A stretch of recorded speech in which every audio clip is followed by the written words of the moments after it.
Hello বন্ধুরা, আশা করি তোমরা প্রত্যেকেই খুব ভালো আছো। তো তোমাদের যেরকম তোমাদের ক্লাস চলছিল সেরকম তোমাদের ক্লাস নম্বর 3 অর্থাৎ ইতিহাসের ক্লাস নম্বর 3 আজকে তোমাদের করাচ্ছি, যেটা হচ্ছে কি জৈন ধর্ম এবং বৌদ্ধ ধর্ম। তো প্রথমে যেটা বলি সেটা হচ্ছে গিয়ে আগের যে ক্লাস তোমাদের হয়ে গেছে, অর্থাৎ ইতিহাসে তোমাদের যে ক্লাস দুটো হয়ে গেছে সেই ক্লাস দুটো আগে তোমরা দেখো, তারপরে কিন্তু এই ক্লাসটা দেখো, ঠিক আছে? পরীক্ষার জন্য একদম 100% উপযোগী ক্লাস এগুলো। এখানে কিন্তু বাড়তি কথা একদম হয় না, বাড়তি কোনো জিনিস আমি তোমাদেরকে করাই না। যেটা করাই সেটা কিন্তু এক্সাম ওরিয়েন্টেড এবং এক্সামে আসার মতো। ওকে, ফার্স্ট আমরা প্রাচীন ভারত থেকে শুরু করেছি, আর কয়েকটা ক্লাস হলেই আমাদের কিন্তু প্রাচীন ভারত কমপ্লিট হয়ে যাবে। ওকে, তো বেশি করাবো না, বেশি করাতে গেলে তোমাদের ক্লাসের সংখ্যা অনেক হয়ে যাবে এবং তোমাদের আপকামিং যে এক্সামগুলো তোমাদের সামনে আসতে চলেছে, ডাব্লিউবিপি, কেপি, পিএসসির বিভিন্ন এক্সাম এবং পঞ্চায়েতের এক্সাম, ঠিক আছে? এই এক্সামগুলোতে তোমাদের কিন্তু খুব খুব উপকারে আসবে। এছাড়াও তোমরা যারা ডাব্লিউবিসিএস বা সেন্ট্রালের এক্সামগুলো নিয়ে প্রিপারেশন নিচ্ছ, অর্থাৎ বাংলাতে যাদের প্রশ্নপত্র হয়ে থাকে, তারাও কিন্তু এই ফাউন্ডেশন ক্লাস তোমরা দেখতে পারো একদম ফ্রিতে, কিন্তু কোনোরূপ কোনো টাকা দিতে হবে না, একদম ফ্রিতে তোমরা কিন্তু এই ক্লাসগুলো দেখতে পারবে।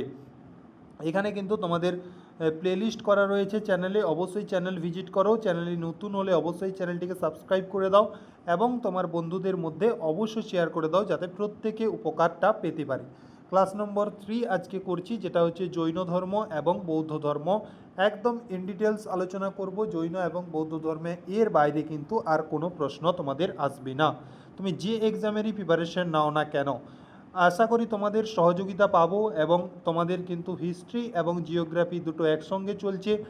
যারা দেখোনি তারা কিন্তু প্লেলিস্ট চেক করো, তোমরা কিন্তু দুটোই কিন্তু পেয়ে যাবে। ওকে, অযথা চারিদিকে ব্রেকিং নিউজে খবর না নিয়ে তোমরা কিন্তু অবশ্যই মন দিয়ে ক্লাস করো এবং খাতা বানিয়ে নাও, রীতিমতো ক্লাস করতে থাকো, তাহলেই কিন্তু দেখবে এক্সাম তোমাদের ঠিক সময় মতো চলে আসবে, তখন দেখবে তোমাদের প্রিপারেশন শূন্য। তাই বলবো আজ থেকে পড়াশুনো স্টার্ট করো এবং আস্তে আস্তে করে দেখবে তোমার পড়া কমপ্লিট হয়ে গেছে। ওকে, তো বেশি কথা বলবো না, আজকে আমরা যেটা ক্লাস করার সেটা ক্লাসটা আমরা শুরু করব। দেখো, তোমাদের এইটা বলে দিই, অনেকে হয়তো পিডিএফ করবে। পিডিএফ কিন্তু আমি দেবো না, পিডিএফ আমি দেবো না। প্রথমবারই বলে দিচ্ছি, কারণ হচ্ছে গিয়ে তোমাদের পিডিএফ পেয়ে গেলে তোমরা কিন্তু আর পড়াশোনাটা করবে না। ওকে, পিডিএফ পেয়ে গেলে আর পড়াশুনো করবে না। দরকার হলে তোমরা ক্লাস দুবার দেখো, না হলে তোমরা খাতা বানাও, খাতা বানিয়ে যেগুলো ইম্পর্ট্যান্ট নোট করে নাও, ঠিক আছে? যেগুলো তোমাদের এরকম ডট ডট করে শর্ট নোট বানিয়ে নাও, যাতে তোমরা রিভিশন করতে পারো। এছাড়া তোমাদের আরেকটা উপায়, যারা নিতান্তই তোমরা পিডিএফ চাইছো, তাদের জন্য কিন্তু যেটা বলার সেটা হচ্ছে এই নাম্বারে তোমাদের এসএমএস করতে হবে, 6296879911। এই নাম্বারে এসএমএস করো, তাহলেই কিন্তু তোমাদের ক্রাইটেরিয়া বলে দেওয়া হবে, দেন পিডিএফ তোমরা পাবে। ওকে, তো যত প্রথম বলা সেটা হচ্ছে গিয়ে পিডিএফের আশায় থেকো না, পিডিএফ তোমাদের কোনো প্রয়োজন নেই। তোমরা ক্লাস দেখো, খাতা নিয়ে বসো ক্লাসে, তাহলে কিন্তু তোমরা বেশি উপকৃত হবে। ওকে, দেখো, ফার্স্ট আমরা যেটা প্রথম কথা বলবো সেটা হচ্ছে কি না, জৈন ধর্ম। জৈন ধর্মের বেশ কিছু গুরুত্বপূর্ণ তথ্য রয়েছে, সেই জৈন ধর্ম নিয়ে আমরা পুরো ইন ডিটেলস আলোচনা করব। অবশ্যই ক্লাসটি শেষ পর্যন্ত দেখো এবং তোমরা খাতাতে নোট ডাউন করতে থাকো। ওকে, জৈন ধর্মের প্রতিষ্ঠাতা এবং প্রথম যে তীর্থঙ্কর ছিলেন তিনি নাম হচ্ছে গিয়ে ঋষভদেব। তাহলে জৈন ধর্মের প্রতিষ্ঠাতা এবং প্রথম তীর্থঙ্কর ছিলেন ঋষভদেব, যার উপনাম ছিল আদিনাথ।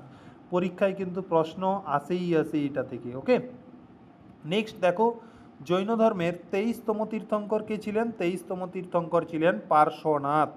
তাহলে কি বললাম, জৈন ধর্মের প্রতিষ্ঠাতা এবং প্রথম তীর্থঙ্কর ছিলেন ঋষভদেব, যার উপনাম আদিনাথ, এবং জৈন ধর্মের 23তম তীর্থঙ্কর যার নাম হচ্ছে কি পার্শ্বনাথ, যিনি কাশ্মীর রাজা অশ্বসেনের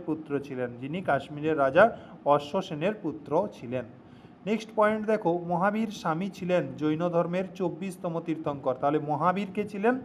জৈন ধর্মের 24তম তীর্থঙ্কর। তাহলে প্রথম তীর্থঙ্কর ছিলেন কি ঋষভদেব, 23তম তীর্থঙ্করকে পার্শ্বনাথ এবং 24তম তীর্থঙ্কর ছিলেন কে? মহাবীর।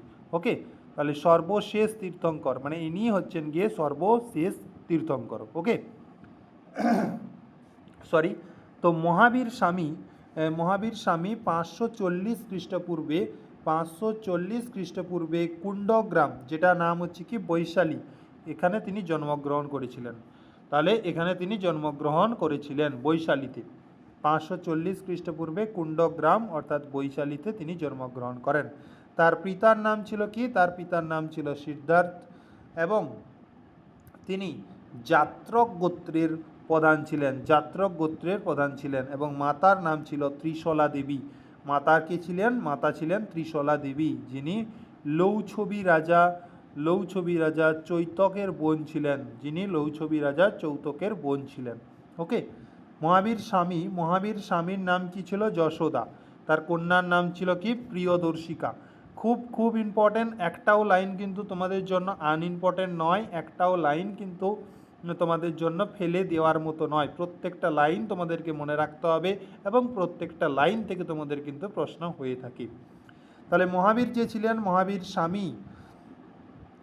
স্বামীর স্ত্রীর নাম কি ছিল? মহাবীর স্বামীর স্ত্রীর নাম ছিল যশোদা, তার কন্যার নাম ছিল কি? প্রিয়দর্শিকা। ঠিক আছে, মহাবীর স্বামীর শৈশবে যে নাম ছিল তার নাম ছিল শৈশবে বর্ধমান নাম ছিল তার শৈশবের নাম। মহাবীর স্বামী তার পিতামাতার মৃত্যুর পর 30 বছর বয়সে তিনি সন্ন্যাস জীবন গ্রহণ করেছিলেন। এটা গ্রহণ হবে, হ্যাঁ, গ্রহণ করেছিলেন। তিনি তার বড় ভাই নন্দীবর্ধনের অনুমতি নিয়েছিলেন। ঠিক আছে, তিনি তার বড় ভাই নন্দীবর্ধনের অনুমতি নিয়েছিলেন।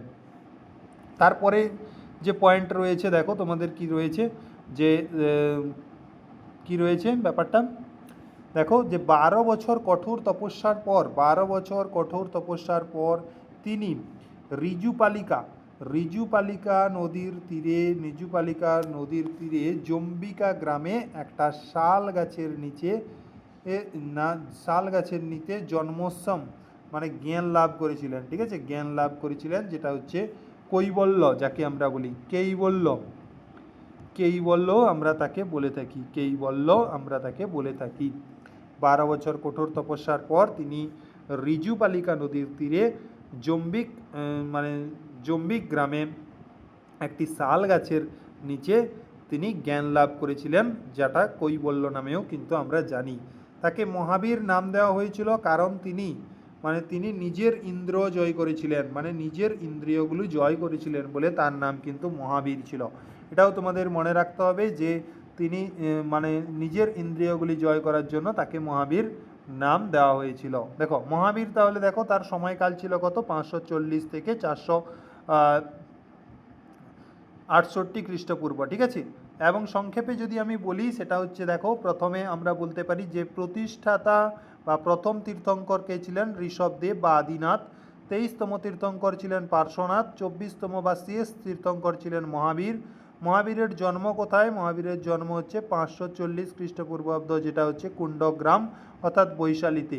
শৈশবে নাম কি ছিল? বর্ধমান। জ্ঞান লাভ করেছিলেন কোথায়? না জ্ঞান লাভে শাল গাছের নিচে জম্বিক গ্রামে তিনি শাল গাছের নিচে তার জ্ঞান লাভ করেছিলেন। মহাবীর নামের কারণ কি? না ইন্দ্রজয়ী হওয়ার জন্য মহাবীরের নামের কারণ। এই যে এতগুলো বললাম, এই সংক্ষেপে কিন্তু এখানে তোমাদের দেওয়া রয়েছে। তোমরা যখন খাতাতে নোট ডাউন করবে তোমরা এইভাবে নোট ডাউন করবে। তাই আমি তোমাদের সংক্ষেপে এভাবে পিপিটিতে করে দিয়েছি, যাতে তোমরা খাতাতে কিভাবে নোট ডাউন করবে সেটাও যাতে জেনে যাও। ওকে, এই পিপিটিটা তোমাদের জন্য খুব ইম্পর্টেন্ট। তোমরা কিন্তু প্রত্যেকে দরকার হলে দুবার দেখবে, বাট এখান থেকে প্রশ্ন কিন্তু তোমাদের হবেই হবে। ওকে, নেক্সট দেখো আরও বেশ কিছু আমরা জৈন ধর্মের তথ্য জানবো। সেটা কি? দেখো আমাদের জৈন ধর্মের যে তথ্য আমরা জানবো সেটা হচ্ছে গিয়ে, দেখো মহাবীর স্বামী দাঁড়াও একটু দেখি সঠিক দর্শন আমাদের, এইটা দেখি, এই পিপিটিটা, ওইটা তোমাদের একটু সমস্যা রয়েছে, তাই এই পিপিটিটা আমরা দেখছি। ঠিক আছে, মহাবীর স্বামী তার উপদেশ প্রাকৃত ভাষায় প্রদান করেছিলেন। ঠিক আছে, প্রাকৃত ভাষা কি? অর্ধমাগধী ভাষা, যেটাকে আমরা বলি। ঠিক আছে, অর্ধমাগধী ভাষায় প্রদান করেছিলেন, যেটা ছিল প্রাকৃত ভাষা। তার স্বামীর, মহাবীর স্বামীর প্রথম শিষ্যকে ছিলেন জামাই জামাই জামলি। জামাই জামলি ছিলেন প্রথম শিষ্য ছিলেন জামাই জামলি। জৈন ধর্মে 18টি পাপ ধারণ করা হয়েছে। জৈন ধর্মে 18টি পাপ ধারণ করা হয়েছে। জৈন সাহিত্যকে বলা হয়ে থাকে আগম। জৈন সাহিত্যকে আমরা কি বলি? আগম বলে থাকি। জৈন ধর্মে তীর্থঙ্কর যে ছিল, তীর্থঙ্করদের জীবন সম্পর্কে একটা গ্রন্থ লেখা হয়েছে, যেটার নাম কি? যেটার নাম হচ্ছে গিয়ে কল্পসূত্র। যেটার নাম কি? কল্পসূত্র। যেটার নাম ছিল কি? কল্পসূত্র। তার রচিত, মানে এটি রচিত হয়েছিল কি? ভদ্রবাহু দ্বারা। ভদ্রবাহু দ্বারা এটি রচিত হয়েছিল, ভদ্রবাহু দ্বারা। ঠিক আছে। জৈন ধর্মের 3টি মূল রত্ন যদি আমি বলি, সঠিক দর্শন, সঠিক জ্ঞান এবং সঠিক আচরণ। সঠিক দর্শন, সঠিক জ্ঞান এবং সঠিক আচরণ। ওকে। তো জৈন ধর্মের ঈশ্বরকে বিশ্বাস করে না। ঈশ্বরকে, মানে জৈন ধর্ম ঈশ্বরকে বিশ্বাস করে না, এটি আত্মায় বিশ্বাস করে। এটি আত্মায় বিশ্বাস করে। জৈন ধর্ম কি না ঈশ্বরকে বিশ্বাস করে না, এটি আত্মায় বিশ্বাস করে। মহাবীর স্বামী পূর্বজন্ম এবং কর্ময় বিশ্বাস করতেন। জৈন ধর্মে জৈন ধর্মে পূর্ণ যে জ্ঞান, এখানে পূর্ব হবে না, পূর্ণ জ্ঞানকে আমরা বলে থাকি কৈবুল জ্ঞান বা কৈবল্য জ্ঞান। ওকে, কৈবল্য জ্ঞান। জৈন ধর্মের সবচেয়ে গুরুত্বপূর্ণ নীতি কী ছিল? অহিংসা। ঠিক আছে, অহিংসা ছিল সবচেয়ে গুরুত্বপূর্ণ নীতি। সবচেয়ে গুরুত্বপূর্ণ নীতি ছিল কি? অহিংসা। নেক্সট দেখো কি বলেছে না, মহাবীর স্বামী 468 খ্রিস্টপূর্বাব্দে পবপুরী অর্থাৎ রাজগীরে 72 বছর বয়সে তিনি মৃত্যুবরণ করেছিলেন। ওকে, তিনি কখন মৃত্যুবরণ করেছিলেন?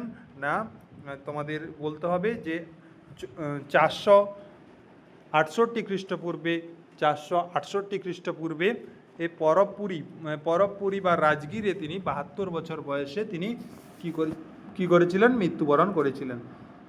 এখানে দেখো জৈন ধর্মের 18টি যে পাপ রয়েছে, 18টি পাপের কথাও তোমাদের দেওয়া রয়েছে, প্রত্যেকে দেখে নেবে। 18টি পাপ এভাবে আসে না, বাট এইটাই আসে তোমাদের যে কয়টি পাপের কথা বলা হয়েছে, এভাবে কিন্তু তোমাদের প্রশ্ন আসে। ওকে, তোমরা যেভাবে নোট করবে সেটা বলে দিই। ঠিক আছে। উপদেশের ভাষা ছিল প্রাকৃত, যেটা অর্ধমাগধী বলা হয়ে থাকে। প্রথম শিষ্যকে ছিল জামাই জানলি। ঠিক আছে। 18টি পাপ ধারণ করার কথা বলা হয়েছে। জৈন সাহিত্য যেটা আগম। ঠিক আছে। মূল গ্রন্থ কল্পসূত্র, যেটা রচয়িতাকে ভদ্রবাহু। 3টি রত্নর কথা রয়েছে, যেটা হচ্ছে সঠিক দর্শন, সঠিক জ্ঞান, সঠিক আচরণ। সর্বোচ্চ রীতি রয়েছে, যেটা হচ্ছে অহিংসা। এবং মৃত্যু তিনি কত সালে করেছিলেন? 468 খ্রিস্টপূর্ব রাজগীরে তিনি মৃত্যু করেছিলেন এবং 72 বছর বয়সে তার মৃত্যুবরণ হয়েছিল। নেক্সট আমরা আরও জৈন ধর্ম সম্পর্কে বেশ কিছু জিনিস জেনে রাখবো। সেটা হচ্ছে কি, দেখো জৈন মঠগুলিকে আমরা বলে থাকি কি? জৈন মঠগুলিকে আমরা বলে থাকি বসাদি। ঠিক আছে, বসাদিস আমরা বলে থাকি বা বসাদি বলে থাকি। ঠিক আছে, এখানে বানান একটু ভুল রয়েছে, বাট তোমরা একটু এটাকে ঠিক করে নেবে। ঠিক আছে, কি লিখবে? বসাদি, বসাদি বা কি না বসাদিস, বসাদিস। ওকে। তো মথুরা ছিল মৌর্য যুগ পরবর্তী সময়ে জৈন ধর্মের একটা জনপ্রিয় কেন্দ্র। এরপরে দেখো যে খোজরাহোয় অবস্থিত, বা খোজরাহো কোথায়? মধ্যপ্রদেশ। এখানে অবস্থিত জৈন মন্দির ছিল জৈন ধর্মের একটা গুরুত্বপূর্ণ স্থান। তা খোজরাহো মন্দির ছিল কোথায়? না খোজরাহো মন্দির ছিল চান্দেলা রাজদের দ্বারা নির্মিত। চান্দেলা রাজদের দ্বারা নির্মিত ছিল এই খোজরাহো মন্দির। ঠিক আছে। যারা জৈন ধর্মে বিশ্বাস করতেন তাদের মধ্যে উল্লেখযোগ্য বেশ কিছু রাজা এখানে আমি বলেছি। দেখো, যারা জৈন ধর্মে বিশ্বাস করতেন, কখনো তোমাদের নাম তুলে প্রশ্ন চলে আসে, তাই তোমাদের এগুলো কয়েকটা 6 জন রাজার নাম তোমাদের কিন্তু মনে রাখতে হবে, যেটা উদয়নী, ঠিক আছে, ভানদ্রজ, চন্দ্রগুপ্ত মৌর্য, খারবেল, ঠিক আছে, খারবেল, তারপরে অমোঘবর্ষ বর্মা, এরপরে দেখো চান্দেলা রাজারা। ঠিক আছে, এরা কিন্তু জৈন ধর্মে কী করতেন? বিশ্বাস করতেন। এখানে মূল কথা কি রয়েছে না, জৈন ধর্মে মঠগুলিকে কি বলা হতো? বসাদি বলা হতো। মথুরা ছিল মৌর্য যুগের পরবর্তী সময়ে জৈন ধর্মের একটা জনপ্রিয় কেন্দ্র এবং খাজুরাহ যেটা কোথায় অবস্থিত, মধ্যপ্রদেশে অবস্থিত, ঠিক আছে, যেখানে আমরা জৈন মন্দির ছিল, যেখানে জৈন ধর্মের একটা গুরুত্বপূর্ণ স্থান খাজুরাহ, ঠিক আছে। এই খাজুরাহ মন্দিরকে নির্মাণ করেছিলেন চান্দেলা রাজারা নির্মাণ করেছিলেন। এখানে তোমরা দেখতেই পাচ্ছ সেইভাবে তোমাদের শর্ট নোট দেওয়া রয়েছে, তোমরা কিন্তু প্রত্যেকে এটা দেখে দেখে খাতাতে নোট ডাউন করে নেবে এবং রিভিশন করতে থাকবে। ওকে, নেক্সট দেখো তোমাদের যেটা রয়েছে যে জৈন ধর্মে আরও বেশ কিছু আমরা গুরুত্বপূর্ণ তথ্য জেনে নেব, দেন আমরা কিন্তু বৌদ্ধ ধর্ম নিয়ে কথা বলবো, ঠিক আছে। তো এটাই আমাদের লাস্ট পিপিটি জৈন ধর্মের। নেক্সট আমরা বৌদ্ধ ধর্ম নিয়ে কথা বলবো। এই বাইরে কিন্তু তোমাদের কোনো আর জৈন ধর্ম সম্পর্কে কিন্তু আর জানতে হবে না, ঠিক আছে। দেখো, জৈন ধর্ম তার আধ্যাত্মিক ধারণাগুলি সংখ্যা দর্শন থেকে গ্রহণ করেছে। প্রথম জৈন সভা পাটলিপুত্রে প্রায় 300 খ্রিস্টপূর্বে অনুষ্ঠিত হয়েছিল এবং এর সভাপতি ছিলেন কে? স্থূলবুদ্র। এর সভাপতি কে ছিলেন? স্থূলবুদ্র। তো দ্বিতীয় জৈন সভা ষষ্ঠ শতাব্দীতে বল্লভী অর্থাৎ গুজরাটে অনুষ্ঠিত হয়েছিল। এর সভাপতিত্ব কে করেছিলেন? এর সভাপতিত্ব করেছিলেন দেবর্দি ক্ষমা শ্রবণ। ওকে, এটা বানান একটু ভুল রয়েছে, আমি বানানটা তোমাদের লিখে দিচ্ছি। দেখো,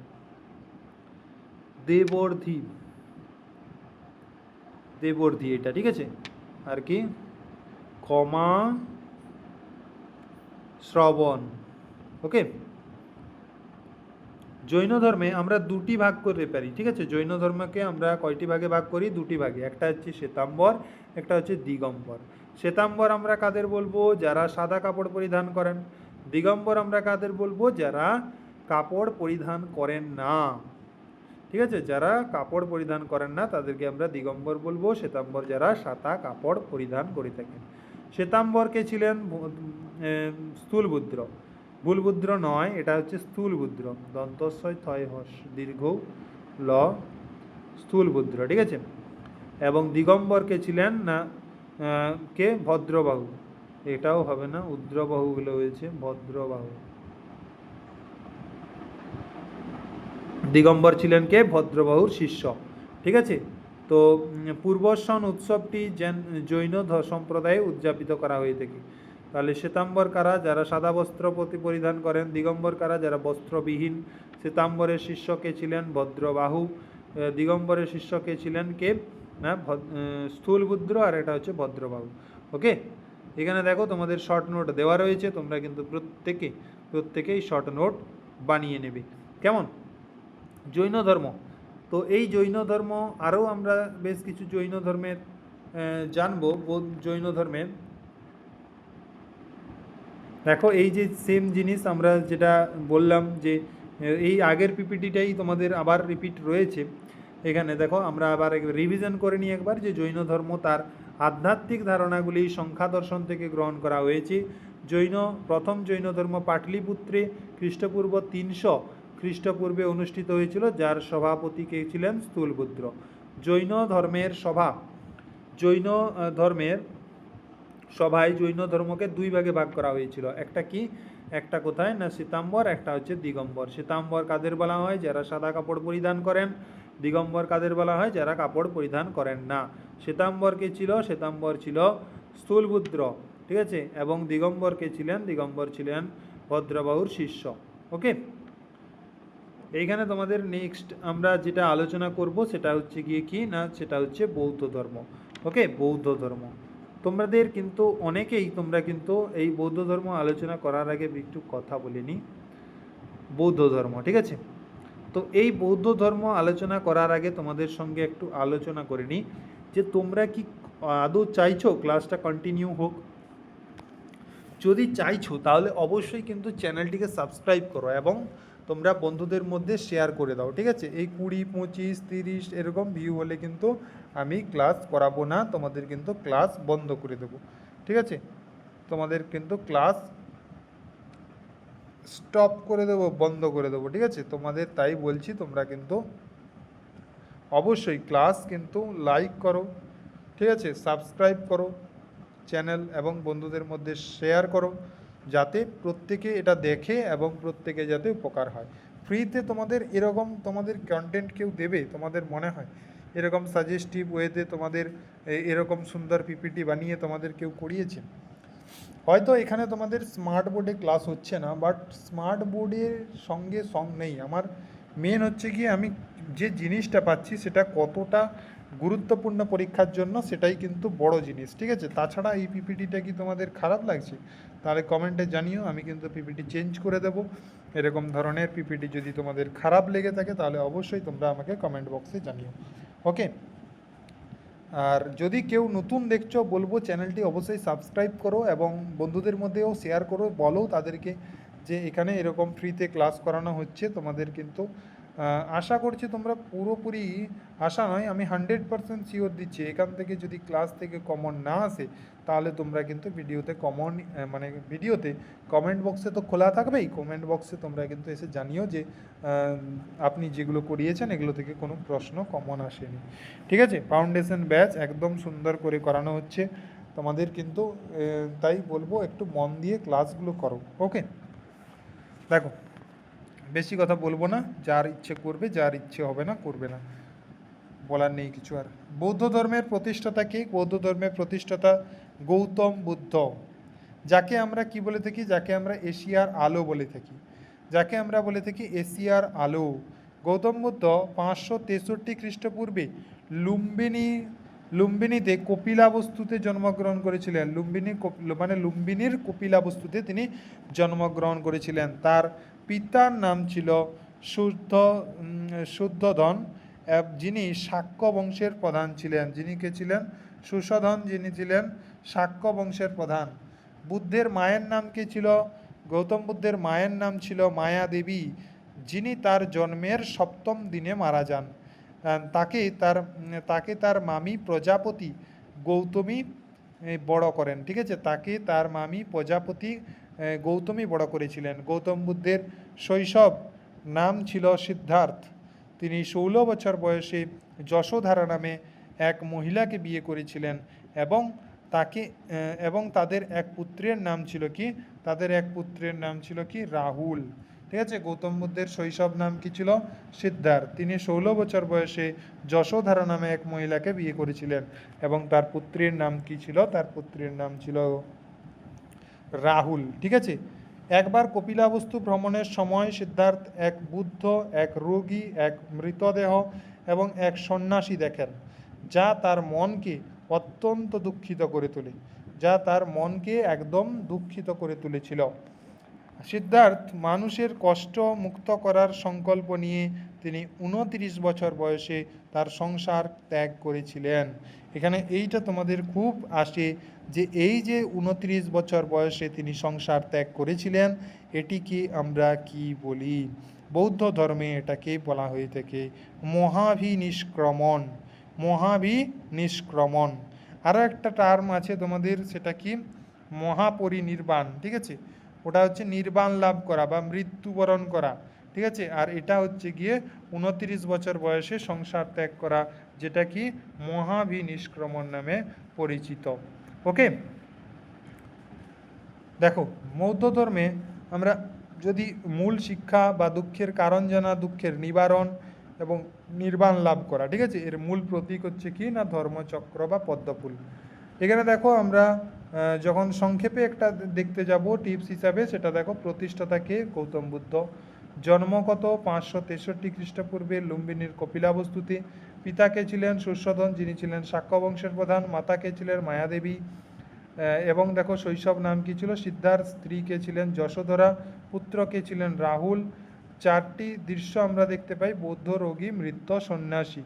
মহাবিনিষ্ক্রমণ কথাটির অর্থ হচ্ছে 29 বছর বয়সে সংসার ত্যাগ, অর্থাৎ সংসার ত্যাগকেই আমরা বলে থাকি মহাবিনিষ্ক্রমণ। ওকে, নেক্সট দেখো আমরা যেটা জানবো সেটা কি না, বিভিন্ন স্থানে তিনি ঘুরে ঘুরে শিক্ষা গ্রহণের পর সিদ্ধার্থ প্রথমে আলারা কালাম এবং রনুকারামপুট্ট নামক 2টি গুরু থেকে শিক্ষা নেন, যারা সংখ্যায় দর্শন অনুসরণ করতেন। 6 বছর কঠোর তপস্যার পর সিদ্ধার্থ কি করেন, বৈশাখী পূর্ণিমা রাতে নিরঞ্জনা বা পুনর্পুন নদীর তীরে তিনি একটা পিপিল গাছের তলায় জ্ঞান লাভ করেছিলেন। খুব ইম্পর্ট্যান্ট লাইন এবং তোমাদের কিন্তু মনে রাখার মতো লাইন। 6 বছর কঠোর তপস্যার পর সিদ্ধার্থ বৈশাখী পূর্ণিমা রাতে নিরঞ্জনা বা পুন নদীর তীরে তিনি একটা পিপল গাছের নিচে জ্ঞান লাভ করেছিলেন। গৌতম বুদ্ধ দেখো তার প্রথম ধর্মের উপদেশ সারনাথে দিয়েছিলেন। তার প্রথম ধর্মের উপদেশ কোথায় দিয়েছিলেন? সারনাথে, যা বৌদ্ধ গ্রন্থে ধর্মচক্র প্রবর্তন নামে পরিচিত। তাহলে গৌতম বুদ্ধ প্রথম ধর্মের উপদেশ দিয়েছিলেন কোথায়? সারনাথে, যা বৌদ্ধ ধর্মে বা বৌদ্ধ গ্রন্থে ধর্মচক্র প্রবর্তন নামে পরিচিত। ঠিক আছে, তো বৌদ্ধ প্রথমে দুইজন শূদ্র এবং তপস এবং ভল্লিককে বৌদ্ধ ধর্ম অনুযায়ী গ্রহণ করা হয়েছিল। বুদ্ধ যখন পাভাতে প্রচার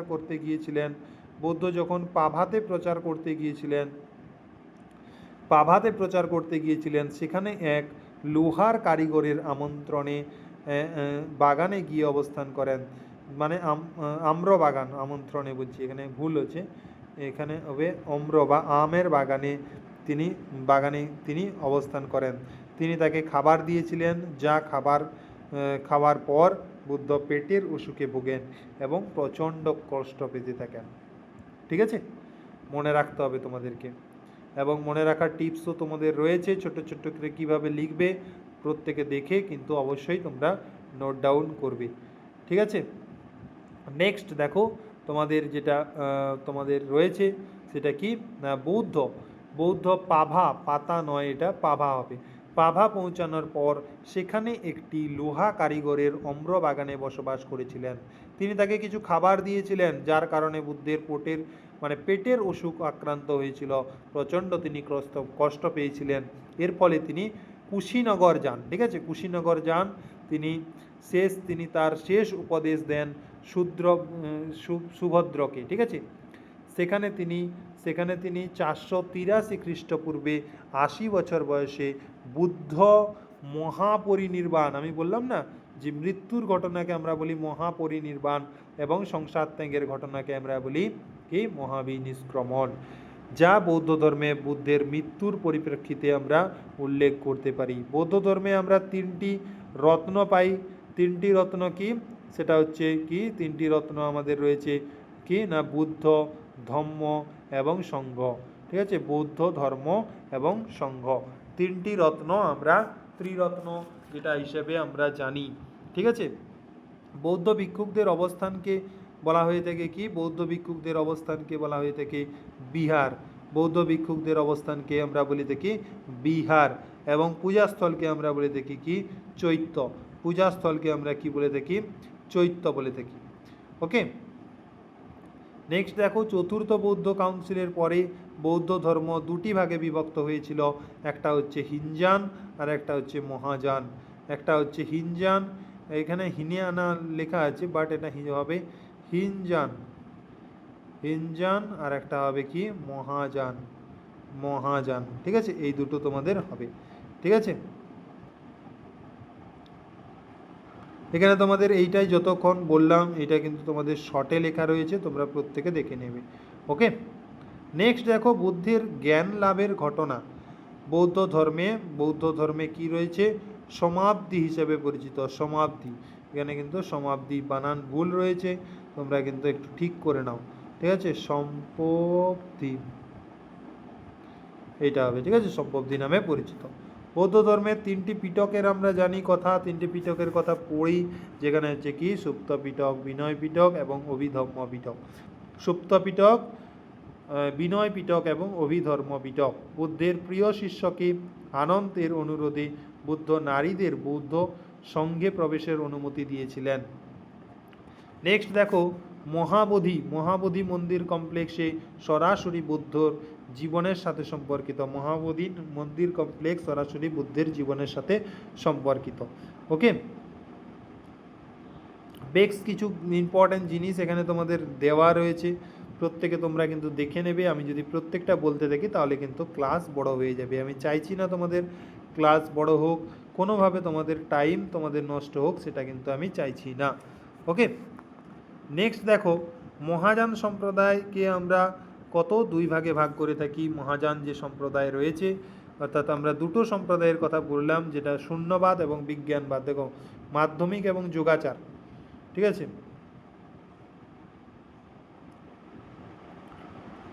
শূন্যবাদ এবং বিজ্ঞানবাদ। তো সুপ্তপিটককে প্রাথমিক বৌদ্ধ ধর্মের, সুপ্তপিটককে প্রাথমিক বৌদ্ধ ধর্মের, এখানে দেখো বেশ কিছু জিনিস আমি তোমাদেরকে বলে দিচ্ছি, সেগুলো কিন্তু তোমাদেরকে মনে রাখতে হবে। যার প্রতিষ্ঠাতা কে ছিলেন? নাগার্জুন, ঠিক আছে। এবং এর প্রতিষ্ঠাতা কে ছিলেন? মৈত্রেয়নাথ, মৈত্রেয়নাথ, ঠিক আছে। মহাযান সম্প্রদায়কে দুটি ভাগে ভাগ করা হয়, একটা হচ্ছে শূন্যবাদ বা মধ্যমিকা এবং বিজ্ঞানবাদ, যেটা হচ্ছে যুগাচার। তো সুপ্তপিটককে প্রাথমিক বৌদ্ধ ধর্মের বিশ্বকোষ বলা হয়ে থাকে, বিশ্বকোষ বলা হয়ে থাকে, বিশ্বকোষ বলা হয়ে থাকে, ঠিক আছে। বৌদ্ধের পরজন্মের গল্পগুলি, যা জাতক কাহিনী নামে পরিচিত, সুপ্তপিটকে বিবর্ণিত রয়েছে। তিব্বতে বৌদ্ধ ধর্ম প্রচার করেছিলেন কে? না পদ্মসম্ভব, যিনি একজন বৌদ্ধ ভিক্ষু ছিলেন। নালন্দা এবং বিক্রমশিলা বিশ্ববিদ্যালয়গুলি ছিল বৌদ্ধ শিক্ষা প্রচারের প্রধান কেন্দ্র। বৌদ্ধ কি না বুদ্ধ অষ্টাঙ্গিক মার্গ অর্থাৎ 8টি পদক্ষেপ এবং মধ্যপদ অর্থাৎ মধ্যম প্রতিপদে বলে বর্ণনা করেছিলেন, যা দুঃখ থেকে মুক্তির একটা পথ। অশোকা এবং কি না অশোকা এবং মেনান্তর, অশোকা মেনান্তর এবং কানিশক হর্ষবর্ধন বৌদ্ধ ধর্ম প্রচারে বিশেষ অবদান রেখেছিলেন। যেখানে দেখো বিহার এবং পশ্চিমবঙ্গের কি না পালা রাজারা, বিহার ও পশ্চিমবঙ্গের পালা রাজারা বৌদ্ধ ধর্ম প্রচারে অন্যত্র অবদান রেখেছিলেন, অন্যত্র অবদান কিন্তু তিনি রেখেছিলেন। দুটি ভাগ, একটা হচ্ছে শূন্যবাদ, একটা হচ্ছে বিজ্ঞানবাদ। এটা মাধ্যমিক যুগাচার, সুপ্তপিটক প্রাথমিক বৌদ্ধ ধর্মের বিশ্ব কোষ, জাতক কাহিনী, সেটা হচ্ছে কি নালন্দা এবং অষ্টাঙ্গিক মার্গ। ওকে, এটা তোমাদের পুরোপুরি তোমাদের কিন্তু বৌদ্ধ ধর্ম তোমাদের পুরো কমপ্লিট হলো। এবং তোমাদের আরেকটা যেটা জিনিস, সেটা কিন্তু আমি তোমাদেরকে একটু বলে দিচ্ছি, সেটা কিন্তু এখানে হয়তো তোমাদের কোনোভাবে মিস হয়ে গেছে, বাট তোমাদের কিন্তু এটা কিন্তু জেনে রাখতে হবে, ঠিক আছে। বৌদ্ধ পরিষদ এখানে কেন অ্যাড নেই বাট বুঝতে পারছি না, একটু গন্ডগোল হয়তো হয়েছে পিপিটিতে। তো তো এটা কিন্তু তোমাদেরকে মনে রাখতে হবে, ঠিক আছে, মনে রাখতেই হবে। এটা মনে না রাখলে কিন্তু তোমাদের হবে না। সেটা কি? সেটা হচ্ছে গিয়ে দেখো বৌদ্ধ পরিষদ। কী হবে? বৌদ্ধ পরিষদ, পরিষদ। প্রত্যেকে একটু নোট ডাউন করে নেবে প্লিজ। এটা হয়তো পিপিটিতে ছিল, বাট কীভাবে মিস্টেক হয়ে গেছে আমি বুঝতে পারছি না, বাট তোমরা কিন্তু এটা কিন্তু অবশ্যই আমি বলে দিচ্ছি তোমাদেরকে, অবশ্যই কিন্তু তোমরা লিখে নেবে খাতাতে, তো ঠিক আছে। তো দেখো প্রথম বৌদ্ধ পরিষদ লিখবে তোমরা, আমি 1 নম্বর দিচ্ছি, বাট তোমরা কিন্তু পুরো লিখবে। প্রথম বৌদ্ধ পরিষদ, ঠিক আছে। যার সময়কাল যদি আমি বলি, যার সময়কাল ছিল কি না, যার সময়কাল ছিল 483 খ্রিস্টপূর্বাব্দ। প্রত্যেকে লিখবে 483 খ্রিস্টপূর্বাব্দে, ঠিক আছে। স্থান কোথায় ছিল? স্থান ছিল কি না রাজগৃহ, রাজগৃহ হবে স্থান, ঠিক আছে। এর সভাপতি কে ছিলেন? মহাকাশ্যপ, মহাকাশ্যপ এর সভাপতি ছিলেন। লিখবে এরকম উপরে লিখবে, এরকম উপরে তোমরা সভাপতি বলে লিখবে, দিয়ে কি লিখবে? দিয়ে লিখবে মহাকাশ্যপ, মহাকাশ্যপ। ওকে, যার রাজত্বকাল সেই সময় কে করেছিল? সেই সময় রাজত্বকাল করেছিল অজাতশত্রু, অজাতশত্রু। এইরকম তোমাদের কিন্তু 4টা বৌদ্ধ পরিষদ রয়েছে, প্রত্যেকটা আমি তোমাদের কিন্তু বলে দেবো, ঠিক আছে। প্রত্যেকে লিখে নাও। প্রথম বৌদ্ধ পরিষদ যেটা হচ্ছে 483 খ্রিস্টপূর্বাব্দে কোথায় হয়েছিল? রাজগৃহে হয়েছিল। এর সভাপতি কে ছিলেন? মহাকাশ্যপ। এবং রাজত্বকাল কার ছিল? অজাতশত্রুর রাজত্বকাল ছিল। প্রত্যেকে লেখা হয়ে গেলে অবশ্যই লেখা হয়ে গেলে তোমরা পরেরটা আবার লেখা শুরু করবে, ঠিক আছে। যেখানে কি লিখবে, যেখানে লিখবে তোমরা দ্বিতীয় বৌদ্ধ পরিষদ, দ্বিতীয় বৌদ্ধ পরিষদ, এই জায়গায় তোমরা লিখবে দ্বিতীয় বৌদ্ধ পরিষদ, এবং এর সময়কাল হচ্ছে গিয়ে 383 খ্রিস্টপূর্বাব্দ, 383 খ্রিস্টপূর্বাব্দ। এর স্থান যদি আমি বলি সেটা হয়ে যাবে কি বৈশালী হয়ে যাবে, বৈশালীতে হয়েছিল, ঠিক আছে, বৈশালীতে হয়েছিল। সুব্বুক্কামি এর সভাপতি ছিলেন, সুব্বুক্কামি দন্তস্বয় হস্যৌ বয় বয় হস্যৌ কয়াকার ময়স্যই, সুব্বুক্কামি এর সভাপতি ছিলেন। কার রাজত্বকাল ছিল তখন? তখন কালাশোকের রাজত্বকাল ছিল। কার রাজত্বকাল? কালাশোক, কালাশোক, ওকে, রাজত্বকাল ছিল। প্রত্যেকে তোমরা নোট ডাউন করো, তারপরে কিন্তু আমি তারপরের দুটো বলছি, ঠিক আছে। আশা করি তোমাদের নোট ডাউন করা হয়ে গেছে। নেক্সট দেখো তোমরা তৃতীয় বৌদ্ধ পরিষদ, তৃতীয় বৌদ্ধ পরিষদ, তৃতীয় বৌদ্ধ পরিষদ কী হবে? তৃতীয় বৌদ্ধ পরিষদের সময়কাল হবে 250 থেকে 251 খ্রিস্টপূর্বাব্দ, ঠিক আছে। যেটা কোথায় হয়েছিল? যেটা হয়েছিল কি পাটলিপুত্র,